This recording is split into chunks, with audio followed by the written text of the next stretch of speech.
Hello, I'm Emma, and in this video, Stop Wasting Time. The secret to reliable machines. We'll explore how to optimize your equipment. Fault reporting is a maintenance concept that increases operational availability and that reduces operating cost by three mechanisms. Reduce labor-intensive diagnostic evaluation, eliminate diagnostic testing, downtime, provide notification to management for degraded operation.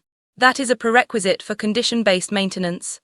Active redundancy can be integrated with fault reporting to reduce the downtime to a few minutes per year. Many machines break down unexpectedly, costing businesses and individuals valuable time and money. Formal maintenance philosophies are required by organizations whose primary responsibility is to ensure systems are ready when expected, such as space agencies and military. Labor-intensive planned maintenance began during the rise of the Industrial Revolution and depends upon periodic diagnostic evaluation based upon calendar dates, distance, or use. The intent is to accomplish diagnostic evaluations that indicate when maintenance is required to prevent inconvenience and safety issues that will occur when critical equipment failures occur during use. The electronic revolution allowed inexpensive sensors and controls to be integrated into most equipment.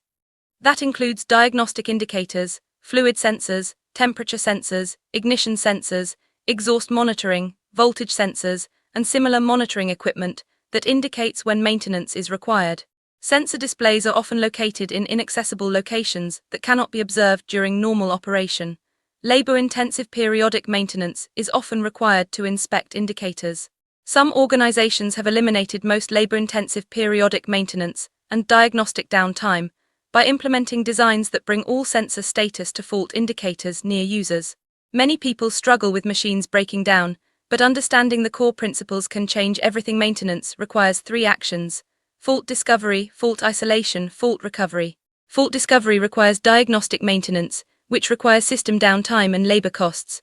Downtime and cost requirements associated with diagnostics are eliminated for every item that satisfies the following criteria: automated diagnostic, instrumented for remote viewing, displayed in the vicinity of supervisory personnel.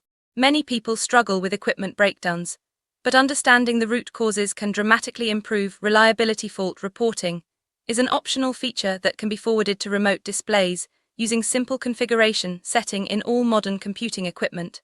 The system level of reporting that is appropriate for condition-based maintenance are critical, alert, and emergency, which indicate software termination due to failure.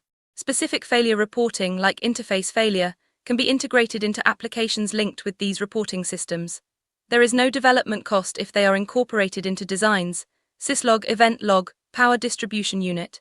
Other kinds of fault reporting involves painting green, yellow, and red zones onto temperature gauges, pressure gauges, flow gauges, vibration sensors, strain gauges, and similar sensors. Remote viewing can be implemented using a video camera. Many machines fail prematurely due to preventable issues, and now we'll explore the key advantages of proactive maintenance. The historical approach for fault discovery is periodic diagnostic testing, which eliminates the following operational availability penalty. $$ availability reduction equals FRAC, total time plus maintenance downtime, $. Fault reporting eliminates maintenance costs associated manual diagnostic testing. Diagnostic cost equals maintenance downtime times labor rate times team size.